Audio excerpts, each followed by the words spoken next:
Welcome to 1TV special analysis. నేను మీ RK. Telugu anchor Shivajyothi alias Savithrakka ఇటీవల గత 4 రోజుల నుంచి మొత్తం సోషల్ మీడియాలో కావచ్చు, మన న్యూస్ ఛానల్స్లో కావచ్చు, ఎక్కడ చూసినా కానీ ఎక్కువగా వినిపించినటువంటి పేరు. ఇన్నాళ్ళు యాంకర్ శివజ్యోతి తన కెరీర్ మొత్తం సంపాదించుకున్న పేరు కూడా ఈ 4-5 రోజుల్లోనే తన పేరు ఇంకా ఎక్కువగా వినపడింది. అది ప్లస్ అనుకుంటే పొరపాటే, కానీ ఆమె ఇమేజ్ డ్యామేజ్ చేసుకునే విధంగా అయితే ఈ పేరు గట్టిగానే వినపడిందని చెప్పాలి. ఇటీవల మా తిరుమల తిరుపతి దర్శనానికి వెళ్ళిన తర్వాత తిరుమల తిరుపతి దేవస్థానం క్యూ లైన్లో ప్రసాదం కౌంటర్లో ప్రసాదం గురించి ఆమె చేసినటువంటి కామెంట్లు ఇవన్నీ కూడా చాలా సంచలనంగా మారాయి. ప్రధాన మీడియా సంస్థలు కావచ్చు, మీడియా సంస్థలు, సోషల్ మీడియా మొత్తం కూడా ఎక్కడ చూసినా కానీ ఆమె చేసినటువంటి ఆ వ్యాఖ్యలకి విపరీతమైన ప్రాధాన్యత ఇచ్చాయి.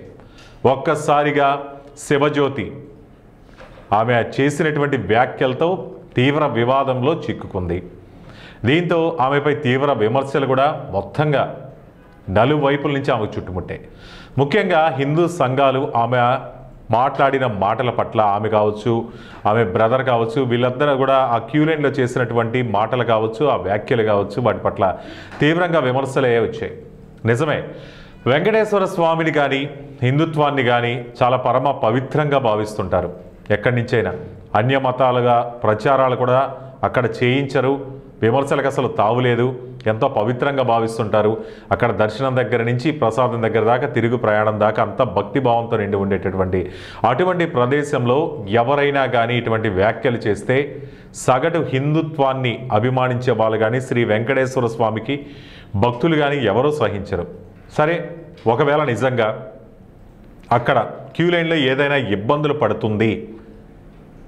పడుతున్నారు భక్తులు, ఆమె కూడా ఇబ్బంది పడుతుందంటే అది చెప్పే విధానం వేరుగా ఉంటుంది. కానీ అక్కడ శివజ్యోతి అలియాస్ సావిత్రక్క చాలా వెకిలిగా అనమాట ఆ రీల్స్ చేయడం. తిరుమలను కావచ్చు, అక్కడి వ్యవస్థను కావచ్చు, తిరుమల ప్రతిష్టతను కావచ్చు దిగజార్చే విధంగా ఆ సెల్ఫీ రిలీజ్ చేయడం అనేది నిజంగా సమంజసంగా ఎవరికీ అనిపించలేదు. అది ఒక్క నాకే కాదు, మీకే కాదు, మొత్తం ఆ వీడియో చూసిన ఎవరికి కూడా అనిపించలేదు. దానిపై సోషల్ మీడియాలో అయితే చాలా విమర్శలు వచ్చాయి.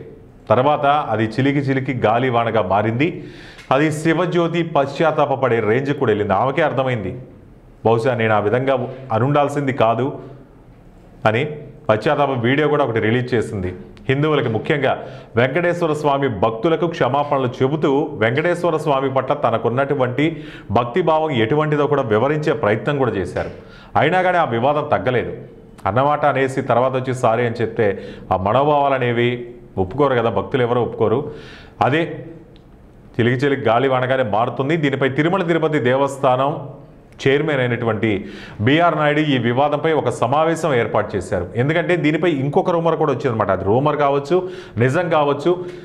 భవిష్యత్తులో శివజ్యోతి అలియాస్ సావిత్రి తిరుమల తిరుపతి దేవస్థానానికి దర్శనానికి కానీ ప్రవేశానికి కానీ ఒప్పుకోము, ఆమె ఆధార్ కార్డుని బ్లాక్ చేసామంటే తిరుమల తిరుపతి దేవస్థానంలో వెంకటేశ్వర స్వామి దర్శనం చేసుకోవాలంటే ఆధార్ ద్వారా ఎన్రోల్ అవుతుంటారు.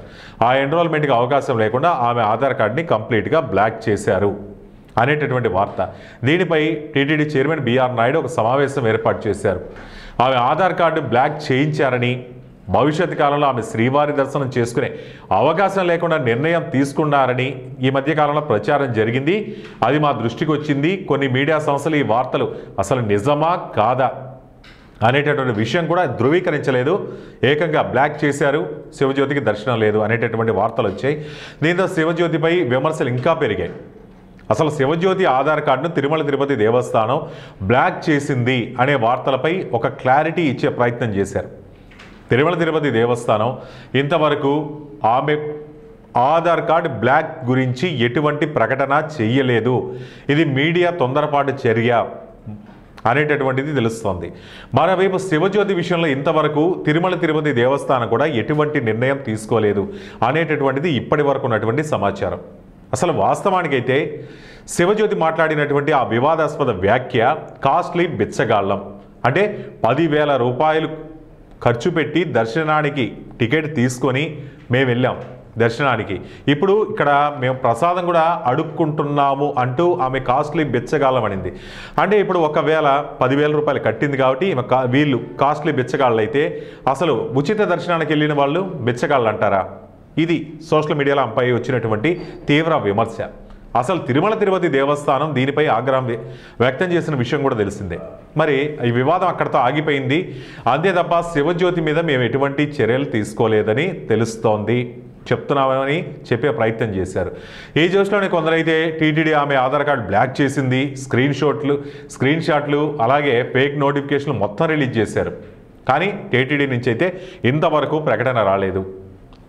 ఆ సంస్థ ఎప్పుడు వ్యక్తుల ఆధార్ కార్డులు ఇంతవరకు బ్లాక్ చేసే విధానం కూడా ఇంతవరకు చేయలేదు. అలాగే బ్రోకర్లు బోగస్ బుకింగ్ల కోసం ఆధారిత గుర్తింపును బలోపేతం చేస్తున్నారు తప్ప ఎవరికి వ్యక్తిగతంగా దర్శన నిషేధం అయితే విధించలేదని చెప్తుంది. ప్రస్తుతం ఆమె 7 నెలల గర్భిణి. ఆ వీడియో పాతది, తాజాగా చేసింది కాదని, తన మాటలు ఎవరి మనోభావాలను దెబ్బతీస్తే క్షమాపణలు దెబ్బతీస్తే అంటూ ఆమె స్పందించడం కూడా జరిగింది. మరి ఈ ఘటన సోషల్ మీడియాలో ఎంత త్వరగా ఫేక్ న్యూస్ వ్యాప్తి చెందుతుందో మరోసారి చూపెట్టింది అంటున్నారు. మరి భక్తులు ఎప్పుడైనా కానీ అధికారిక మూలాలు అంటే టీటీడీ రిలీజ్ చేసేటటువంటి ప్రెస్ నోట్ కానీ ప్రెస్ రిలీజ్ కానీ దాన్ని మాత్రమే నమ్మండి తప్పితే సోషల్ మీడియాలో వచ్చేటటువంటి వార్తల్ని తొందరపడి నమ్మి అవతల వ్యక్తుల్ని మీరు బాధ పెట్టద్దు, అలాగే టీటీడీ ప్రతిష్టను అయితే దెబ్బతీయద్దంటూ తిరుమల తిరుపతి దేవస్థానం కూడా చెప్తుందట. మరి తిరుమల తిరుపతి దేవస్థానం పరిధిలో అసలు రీల్స్ చేయడానికి యాక్చువల్గా అయితే అవకాశం లేదు. కానీ శివజ్యోతి వ్యవహరించిన తీరు పట్ల అయితే సోషల్ మీడియాలో అయితే ఆగ్రహం వచ్చింది. అసలు వాస్తవానికి చూస్తే సోషల్ మీడియాను నమ్ముకొనే శివజ్యోతి ఇంత పాపులర్ అయింది. మొత్తంగా ఇప్పుడు ఒక్క శివజ్యోతి అని కాదు, ఎవరైనా కానీ సోషల్ మీడియా వాడేటప్పుడు ఆ ప్రాంతం ఏంటి, ఆ ప్రాంత పరిస్థితులు ఏంటి, ఆ ప్రాంత విశిష్టత ఏంటి, ఆ ప్రాంతంలో మెజారిటీ పీపుల్ ఎవరున్నారు, వాళ్ళ యొక్క మనోభావాలు ఏంటి, ఇవన్నీ కూడా అర్థం చేసుకొని రీల్స్ చేయాలి. అంతేగాని మనకు సొంతగా యూట్యూబ్ ఛానల్ ఉంది, ఎలాగైనా కానీ మనం పెట్టేద్దాం చూసేస్తారు అనుకుంటే ఇటువంటి చిక్కులు తప్పవు. గతంలో ఆమె బెట్టింగ్ యాప్స్ కూడా ప్రమోషన్ చేసి భారీగాను సంపాదించుకుందనే వార్తలు కూడా ఉన్నాయి. ఏ సోషల్ మీడియానైతే ఇంతవరకు ఆమె ఆధారంగా చేసుకొని ఈ స్థాయికి ఎదిగిందో అదే సోషల్ మీడియా ప్రభావం వల్ల శివజ్యోతి తీవ్ర స్థాయిలో విమర్శలు ఎదుర్కొంది. మొత్తంగా చెప్పాలంటే ఒక సామెత గుర్తొస్తుంది. అసలు పాములు పట్టేవాడు పాము కాటికే గురై చనిపోయినట్టు సోషల్ మీడియా ద్వారా వెలుగులోకి వచ్చి ఇంత ప్రతిష్టను సంపాదించుకున్నటువంటి శివజ్యోతి ఇప్పుడు సోషల్ మీడియా దెబ్బకే బలైపోయిందని కూడా ఒక్క మాటలో చెప్పొచ్చు అనేటటువంటిది సగటు ఆమె అభిమానులు కావచ్చు, ప్రేక్షకులు కావచ్చు, ఎవరైనా చెప్తున్నటువంటి మాట. సో ఇది వాళ్ళ స్పెషల్ టాపిక్. మరో ఇంట్రెస్టింగ్ టాపిక్తో మళ్ళీ కలుద్దాం. Until then keep watching 1TV special analysis.